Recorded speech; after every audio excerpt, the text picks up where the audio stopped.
Thank you, everyone. Amr and I, coming from ALC in Cairo, we really would like to thank Orlando, would like to thank Shaheen for being the very kind host.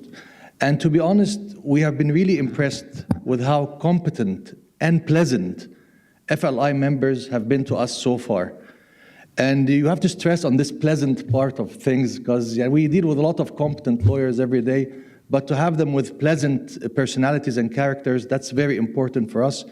We are extremely optimistic that we will do a lot of things for our firm and for the group. I would like the next few minutes just to take you through what's happening in Egypt nowadays and how this is relevant to each and everyone's practice. Of course, this young man has jumped into being a figure of Egypt's face recently, Mohammed Salah, but let's move into serious stuff. Egypt now has over 100 million people of population. And the interesting bit about our population is how young it is. We have over 60%, over 70% of the population is below the age of 30. So that shows really a young and dynamic population. You look at the GDP growth, in spite of all the political news we've been hearing back and forth out of Egypt, it's been growing quite steadily at the 4%, 5%, and we're going onwards.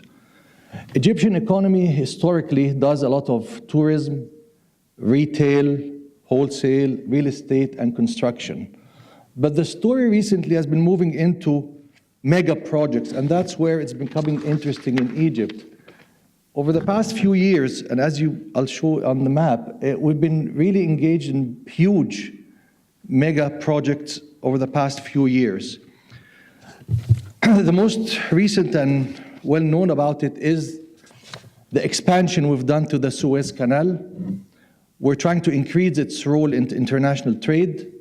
So the Suez Canal was always a one-way street, so ships would go either this way or that way. In 2016, we've opened it, and it's now a two-way street. We've widened the canal. It takes more trade. And the interesting thing about it, it has been funded. The Suez Canal has been funded by local depositors through bank certificates. This is the Suez Canal. The second mega project, we have a huge project finance called Egyptian Refining Company. And this is mainly a project finance that creates an oil refinery within central Cairo, resulting in 50% reduction in Egypt's diesel's import. A lot of cross-border transaction. The contractor is Korean. The funding comes from all over Europe and Asia. It's a $3 billion finance and $1 billion of equity. We expect it to open in 2018. We've been honored as our firm to be working with this project since its inception in 2007, and we expect it to be finished soon.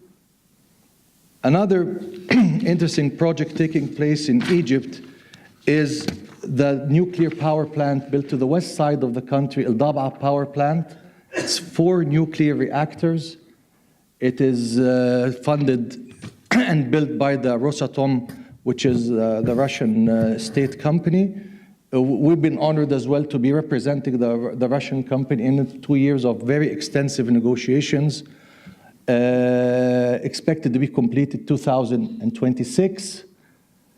As I've been discussing with some of the colleagues here, in the Eastern Mediterranean, there has been a sort of major change in the natural gas industry. Zohr is 120 kilometers to the north of the Egyptian Mediterranean coast. This has changed the whole map of Egypt becoming all of a sudden an exporter of natural gas. The discovery was done by the Italians, the INI, the Italian company. December 2017, we've started production. And this is bringing really a lot of Eastern Mediterranean countries, Lebanon, Israel, Greece, and bring them together into some sort of a natural gas hub. And with it comes a lot of business happening nowadays. Cairo is 1,000 years young with 20 million inhabitants. So we decided enough is enough. So we're moving the capital interestingly enough, we don't have a name yet for the new capital, so we call it the new administrative capital. Our new administrative capital now is 45 kilometers to the west of Cairo, and we've had real interesting Chinese developers. The China State Construction Engineering Company, CSEC, has just recently announced a £3 billion business park there. So we expect to see all the nice high rises we see here. Shaheen, we're going to see them hopefully soon in our new capital. Chinese are doing a fantastic job with the Egyptian government trying to build it. It will inhabit 5 million people. It's 700 square kilometers. This is a huge infrastructure project taking place now in Egypt.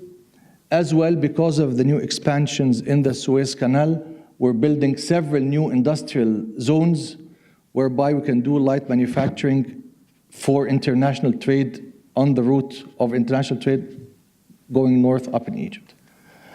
Again, on infrastructure, and I was telling our German colleagues, is that Siemens has built three combined power plants. They should take Egypt into exporting electricity. This as well has been funded a lot by the Germans, and they should be up and running soon. It will increase 45% the capacity of Egypt, turning it into an exporting country. Of course, all this has happened while we had to do a lot of infrastructural changes in the economy. We floated the Egyptian pound. We went into the IMF program and we've done some subsidy removal, and we had to engage into substantial legislative reform. Egypt now is becoming an attractive country in Africa in terms of attracting FDI. Numerous laws we have changed in Egypt in the past year or so. So we put a new bankruptcy regime, new investment law. We amended our capital market laws to be able to do future tradings in commodities. We've always had that sort of a legal problem. How can you have a company with one shareholder? Always struggled with it as a civil law jurisdiction. Finally, we got a law that allows us to have a single proprietor company. We've, like what happened in the Gulf recently, we've introduced a new VAT law. And then we've been really focusing on having legislation to govern natural gas. And with it, we will look on the feed-in tariff. We had as well a very new aggressive sports law, allowing private investments into sport facilities. We believe that the future still holds a lot of expansion in the Egyptian economy, mainly in the electricity transmission aspects, the natural gas hub, the solar energy, and we're doing quite aggressive state IPO programs in 2018 and 19. What does this mean for all of us? For us as local lawyers, it means a lot of business. For foreign investors, which most of you represent, we believe it creates a very good opportunity with good returns in Egypt on the infrastructure side of things. This is our team. Amr is here. The rest of the team is in Cairo.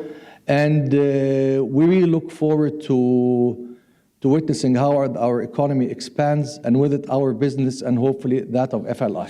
Thank you very much.